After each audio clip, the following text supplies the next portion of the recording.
Hello, and welcome to the podcast, An Intelligent Look at Terrorism. I'm your host, Phil Gurski, President and CEO of Borealis Threat and Risk Consulting in Ottawa, Canada. So here we are at podcast number 6. If you recall, if you've been following the podcast, I've talked about a number of things related to terrorism since the beginning. The first podcast looked at terrorism as a concept and set the stage for the topics to be covered in this series. The second podcast looked at Sikh extremism. Then we looked at things like Al-Qaeda-inspired terrorism, Islamic State-inspired terrorism. And I was hoping when I began to plan these podcasts to keep them as current as possible, to be as up-to-date as possible. And this podcast was originally planned to talk about foreign fighters, that is, Westerners and people from other countries who left their nations to go fight for terrorist groups such as Islamic State, who did not die in theater, who are waiting to be repatriated, perhaps in prison abroad, and what to do about them. And it's been a real conundrum for a lot of countries around the world to decide whether or not they should bring their citizens home, under what conditions, whether to charge them, whether to rehabilitate them, and reintegrate them. That was the plan. And yet it would be remiss of me, this being March the 19th, to dedicate this podcast to a topic other than what happened last Friday in Christchurch, New Zealand. So just to remind you, on March the 15th, a gunman from Australia named Brennan Tennant entered a mosque in the South Island city of Christchurch, opened up fire at people at prayer, killed several, wounded several, moved to a second mosque where he opened up fire again, and in total 50 people have died, including a child as young as 3.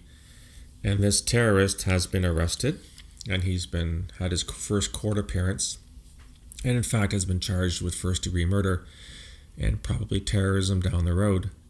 I think it's really necessary to dedicate this podcast to the phenomenon of right-wing terrorism, or white supremacist or white nationalist terrorism, what it is, what it means, how much of a menace it poses, and whether or not we're doing enough about it. I won't go over the details of the attack itself because this event has been covered extensively in the media since it occurred last Friday. There are, however, a couple of elements that I want to underscore. As you're probably aware, the terrorist left a manifesto of some 74 pages outlining the rationale for his attack, trying to justify what he did.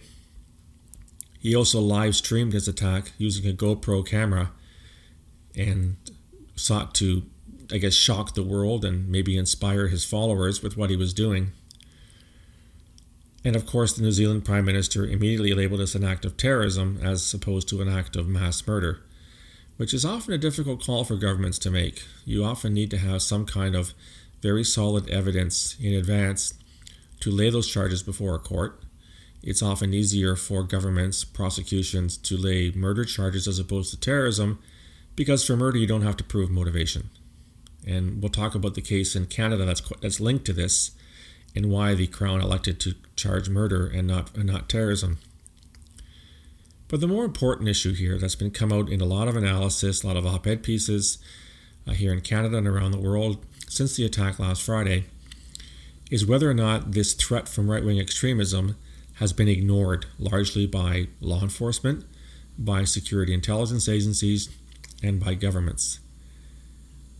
The contention is that we've been focused on Islamist extremism, the jihadis, since 9/11, and we've ignored a much bigger threat that is posed by the far right. Many people, including some scholars here in Canada, and people that work for the Southern Poverty Law Center, the SPLC in the United States, have maintained that in fact the far right poses a much greater threat than Islamist extremism, and they've brought out some numbers to try and support that argument. I want to push back a little bit on that, but before I do so, it is not my intention to dismiss or to ignore the fact that we do have a problem with the far right in a lot of countries, including my own here in Canada. But my contention is that if the far right in Canada poses great a threat as people maintain it has, and if our law enforcement and security services have ignored it for too long, we should in fact have seen many more attacks and many more plots than have actually happened. So to summarize here in Canada, over the past couple of years, there is definitely one far-right terrorist attack that we can label as such, and that's the shooting in the Quebec City Mosque in January of 2017, where a young man called Alexander Bissonnette entered on a Sunday evening during prayers, killed 6 people and wounded a dozen others. He was not charged with terrorism. He pleaded guilty to first-degree murder. And in that case, the Crown didn't need to charge him with terrorism because, in fact, it was quite clear he was behind the attacks, and he pleaded guilty to murder anyway. So there was no long court case. There was no need to prove ideology. The decision not to charge him with terrorism was a bit controversial at the time. A lot of people said, well, it's because he's a white man that he wasn't charged with terrorism. Had he been brown-skinned or Muslim or a foreigner, the government would have elected to charge him with terrorism. We can have that debate going back and forth. I don't think it's the case, but I understand the sensitivity of those that think that governments tend to charge people with terrorism only if there's some kind of a foreign link. The other attacks in Canada that some people think may have been linked to right-wing extremism are an attack in New Brunswick a few years back, where Justin Bourque ended up killing a couple of RCMP officers. He was an anti-government, anti-authoritarian type. And there was an attack in Toronto last April of 2018, where a man called Alec Manassian drove a van down Yonge Street, one of the busier thoroughfares in Toronto, killing 10 people and wounding several others. His motivation appears to have been tied to the incel movement or involuntary celibate. These are young men, largely young men, who cannot form relationships with women, are unsuccessful, and who therefore become misogynist and take out their anger against women and against males who successfully have relationships. It must be stressed that in neither the Bourque case nor the Manassian case is there a definitive definition of terrorism, let alone right-wing terrorism. The reason why I want to bring this up is because there seems to be, in the wake of the New Zealand tragedy, there seems to be this call for more resources to be devoted to far-right extremism in Canada and other countries. And I think this is problematic from a few perspectives. First and foremost, it is not clear that the far-right terrorist threat in Canada is as bad as people say it is. There's no question there's a far-right problem in this country. There's no question that we have individuals who are very hateful, who post some clearly disgusting things online. And as Barbara Perry of the University of Ontario Institute of Technology and Ryan Scrivens, a colleague of hers who's currently teaching in Michigan, have pointed out, there's lots of right-wing incidents in this country, but I would say that incidents are not necessarily terrorism. So, for example, painting a swastika on a synagogue or on gravestones is clearly a heinous act of hatred, but it's not an act of terrorism. Secondly, if it's true that the far right has been ignored by CSIS, my former organization, or the RCMP, from an investigative perspective, you would have in fact found a lot more successful attacks than have actually been perpetrated in this country. The fact that we haven't seen a lot of attacks, with the exception of Alexander Bissonnette, illustrates to me at least that I think that maybe the far right terrorist threat's been a little bit overblown in Canada. The other thing when you talk about shifting resources to deal with far-right extremism and to dedicate men and women to investigations to look at that particular threat, you have to take those resources from somewhere. There are not infinite resources. There are finite resources with security services and law enforcement. And can anyone really argue in 2019 that the threat from Islamist extremism, which for the past 20 years or so has categorically been the number one terrorist threat in most of the Western world, is somehow on the wane? I think, and I know I'm biased having looked at Islamist extremism for the past 2 decades and written extensively about it, that's not the case. So if you take resources from somewhere, you'd have to take them probably from investigations looking at Islamist extremists. And if you do that, you open the door to the possibility that in fact you might have more attacks from that. I would also point out that we've had a number of attacks foiled that were planned by Islamist extremists in Canada over the past 20 years, including a number of successful ones. Some are on the order of a half a dozen attacks have been successful in Canada since that time. and that the numbers simply don't warrant that kind of shift. More importantly, I think, when you talk about resource allocation, organizations such as CSIS and the RCMP have more things than terrorism to worry about. So sticking with CSIS, which is what I know better, you'd have to take resources away from counter-espionage and foreign interference, which are two of the other parts of the CSIS mandate. And we know that there is an increase in espionage in Canada. Russia and China are major players again, as they once were. And of course, this is the year of a federal election. And there was a lot of evidence of Russian interference in the US election in 2016, in France's election a few years ago, and other elections throughout the West. So just saying that we should devote more resources to the far right by those who think this is a good idea, my fear is they're not taking into consideration the fact that there are much larger issues at play here. So my bottom line is that yes, we need to worry about right-wing extremism. It is a real reality in our country. It's not going away. There's a good chance it's going to get bigger, but we have to find resources to do it, but that may entail getting more resources rather than shifting current resources from file A to file B. I've always argued that when you try to shift resources when you work in the security, intelligence, or law enforcement area, you're essentially robbing Peter to pay Paul. So that if one area gets more benefits from more resources, another area that may be equally important from a national threat or public safety perspective, in fact, gets fewer resources. So I'd like to see more data on the far right phenomenon here in Canada. There is some funding that has been allocated recently to look at this issue.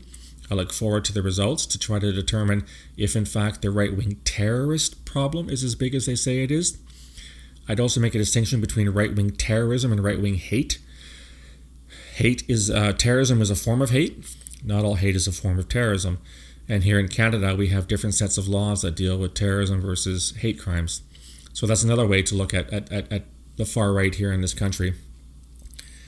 But clearly, a lot more has to be done in terms of identifying those who are behind the hateful messages that are posted online. Companies such as Facebook and Twitter and YouTube need to do a much better job of locating, isolating, and removing content from the internet. I know that in Europe, for example, the European Union has threatened these companies with large fines if they don't do a better job of removing material. But in fairness, these companies are faced with a couple of challenges. Number one is the sheer volume. The number of postings, videos, tweets, Telegram messages, YouTube, whatever, is incredibly large, and it's growing all the time. And so it's hard to keep up with the sheer volume of the data. The other problem is that sometimes this stuff is just skirting the line between hate speech and freedom of speech. I'm not here to support the far right or their messaging, but is it not okay to have a debate on immigration that doesn't skew into calling for immigrants to be killed or immigrants to be forbidden to enter the country? So there are freedom of speech issues. Another issue that's come to my attention recently is the effect that the monitoring and removing these videos are having with the humans that are responsible for identifying and taking down this material. My understanding is that for some of these platforms, an algorithm identifies the possibility of material that should be taken down, but it's actually humans that have to view it. And in some cases, these humans are being forced to look at many such posts every 15 seconds, so many per hour, so many per day, and it's having psychological effects on people forced to watch this stuff. And in some cases, there is anecdotal data that some of the people forced to watch it are in fact adopting the same ideas that they're trying to remove. So I think there are a number of issues surrounding the far right, which we can define either as white supremacism, neo-Nazism, white nationalism, etc., etc. But I do want to get back to the attack in New Zealand and to the manifesto that was left to weigh in a little bit on what I think all of this means. So as I mentioned at the outset, there has been an awful lot of analysis of late on the attacks in New Zealand. There was a horrendous attack that killed so many people, and it had effects all around the world. New Zealand is a lovely small country that is not normally associated with violence. It has a very low murder rate, for example, despite the fact that it has very lax gun laws. And the New Zealand Prime Minister, who has been widely praised nationally and internationally for her reaction to the massacre last Friday, has vowed to toughen New Zealand's gun laws, and that'll happen pretty quickly. And in a lot of ways, the attack in New Zealand is akin to what happened in Australia in the mid-90s when a man in Tasmania, in Port Arthur, killed 35 people. And Australia's response to that was to tighten its gun laws. So I'm pretty sure New Zealand will follow in its footsteps. But to get back to the attack itself, as I mentioned, we have the benefit of a manifesto that was written by the terrorists. It's not a very good manifesto. I've had a look at it. It's very disjointed. It's very poorly written. But the important thing is not how it's written, but what it says. And in this manifesto, the terrorist refers to a number of incidents in recent and not so recent history that are part of what we call sort of the far right narrative. So we talk a lot about the Al-Qaeda narrative or Islamic State narrative. Well, there's a far right narrative as well. And the far right narrative talks a lot about supposed decrease in influence and power of the white race. It talks a lot about the invasion of immigrants into Western societies. It talks a lot about the advent of Muslims taking over cities, of Muslims having large families, and therefore eventually creating a larger population than the so-called indigenous white population. There's a lot of talk about Muslims coming to impose Sharia law on Western societies. And even if a lot of this stuff is dubious at best, there's not a lot of truth to what these people are saying, these types of myths and these types of tropes, I guess as they're called, are spreading rapidly online. So people do believe that this is actually a problem. And the terrorists in New Zealand also sought to use a couple of incidents to justify his acts. He talks about a terrorist act in Stockholm in 2017 in which a young 12-year-old girl died. He names her, and he says that his attack is revenge for her death. He talks about a scandal in the UK that went on for decades in which young girls were groomed for sexual pleasure, and some of the groomers were in fact British Muslims. He uses that to justify what he's doing. He talks about the need to preserve the white race. He talks about immigrants as invaders that need to be rejected. And ironically, he talks about Australia and New Zealand being white European countries, missing the irony that in fact they are white countries only because of white invasion in the 18th century by the UK. But sometimes irony is lost on these people. I think overall what this manifesto shows is that there are a number of things that white supremacists think is wrong with the world. They criticize governments for not taking action. They criticize governments for allowing high rates of immigration, and that they have decided that the only way to push back is to do so violently. So the terrorist in the case of New Zealand cited Anders Breivik. He, of course, is a Norwegian back in 2011 who killed over 70 people in Norway. Again, citing these bizarre theories about the purity of the white race. Mr. Breivik saw himself as a Knight Templar, evoking the memory of the Crusades, which is a very common element that's cited in white supremacist literature. The Crusades as this great effort by the Christian world to beat back the Muslims. A lot of references to 1683, the gates of Vienna, when the Ottoman Empire was banging down the very doors of Christendom and was pushed back. He even cites Alexander Bissonnette, the young man in Quebec City from January of 2017. All of these things as inspiration for what he did. So have a look at the manifesto. It's still available. It's not a very good read, but you'll get some of an idea of the types of things that are very common in white supremacist literature. And I'll tell you, reading a 74-page manifesto sure beats reading Anders Breivik's manifesto, which hits in at 1,500 pages and has 20 times larger and 20 times more boring than the manifesto that the New Zealand terrorists left. When we look at what happened in New Zealand and the aftermath, we've seen an outpouring of grief and solidarity around the world. It's nice when you see these things happening. But at the same time, there's been a lot of criticism over the New Zealand Security Service and New Zealand Police for not preventing this act from happening. The terrorist was quite active in promoting his views, so the question then becomes, why wasn't he being monitored? Why wasn't he on New Zealand's radar?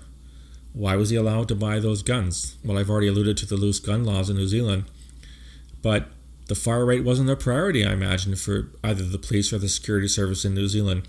They're fairly small services. I know them both. I visited them both in Wellington, and I imagine they simply didn't have the resources to look at this kind of thing. The government has promised a review of what happened last Friday. It's promised to look at what its security services knew, didn't know, should have known, whether there should be changes to how the services act and what they focus on. The other challenge going forward is going to be the trial of the terrorist. So he's been deemed fit to stand trial. He was assigned a court lawyer. He's rejected the court lawyer, which means he's going to represent himself in court. Now, this is really quite a dicey issue because we know that, in fact, if he chooses to represent himself in his court case, that he's going to use his defense as a pulpit to spread his vile views on humanity, his vile views on Muslims and on immigrants. We already know that his act has been praised online by white supremacists. A lot of people calling him a hero for what he did, thanking him for his actions. There's talk about maybe holding the trial sort of under wraps so that he won't get international attention, to spread his views and to encourage others to follow in his footsteps. And that'll be interesting to see if that happens. The other interesting development that's happened since Friday is that a bunch of Islamist extremist groups have gone online to say they're going to seek revenge for the attacks in New Zealand against Muslims. There have been calls for attacks against Christians around the world because of what the terrorists in New Zealand did on Friday morning. It is probable that attacks will take place and the perpetrators will claim they're doing so in the defense of Islam to seek retribution for the loss of innocent Muslim lives on March the 15th. And if that happens, that simply provides more fodder for other future white supremacists to carry out acts to seek revenge against the Islamist extremist groups who carried out attacks to seek revenge for the attack in New Zealand. So you see how this works. It's a one-upmanship. For one group claims an attack, another group claims revenge, the first group claims revenge of the revenge, and it goes on and on and on. So I think we're entering a rather dangerous phase here in that we're going to see a number of attacks carried out by a number of groups, and I would hope that we can somehow come up with some kind of a way to nip this in the bud, but I'm not that confident on that level. When I heard of the attacks last Friday morning, I was not in Ottawa. I was out of town, got a call from a Canadian media source asking if I'd heard what happened. And when I turned my computer on to read about it, my heart just fell. It's hard to comprehend the slaughter of 50 people who are simply doing nothing more than carrying out their rights to pray to the God that they worship in a sanctuary of peace and tranquility. And it's hard to comprehend how somebody could kill a 3-year-old in cold blood with no more compunction than killing a mad dog. What goes through a person's mind that does this? I've worked in terrorism for an awful long time, trying to understand it, trying to help others understand the phenomena of radicalization to violence and what goes on in a person's head when they go down this pathway. But I have to admit that I was really struck by the sheer horror of what happened last Friday morning in Christchurch, which I think is an important lesson, is that even if those of us who are in this field as long as I've been should never get jaded. We should never just say, oh well, another attack. Something else for me to analyze, something else for me to write about. This is truly horror of an unspeakable level. I want to express my condolences to those who lost their lives, to their families, to the mourners, to the citizens of New Zealand whose society has been ruptured in many ways. This is going to become their 9/11 in some ways, this cataclysmic event that's going to make them change a lot of how they do things and how they see things. I'm hoping there's some good that comes out of this, but it's going to take some time. In light of what I've just talked about, I'm not going to add the terrorist attack of the fortnight. This attack speaks for itself. There's no need for me to talk about any other attacks that happened during this 2-week period. So those are my thoughts on what happened in New Zealand. Those are my thoughts on what it means for far-right nationalism, white supremacy, what it means for the terrorist threat to to Canada in particular from the far right. There's a lot more to say on this topic, but I think I'll end it there. So that's the end of this podcast. I want to thank you for listening. As usual, I'd like to hear what you think. You can reach me by putting comments on YouTube. This podcast is also available on iTunes. You can leave your reactions to me on my Gmail account, borealisrisk@gmail.com. You can reach me on Facebook, on Twitter @borealissaves, or on LinkedIn. Until next time, stay safe.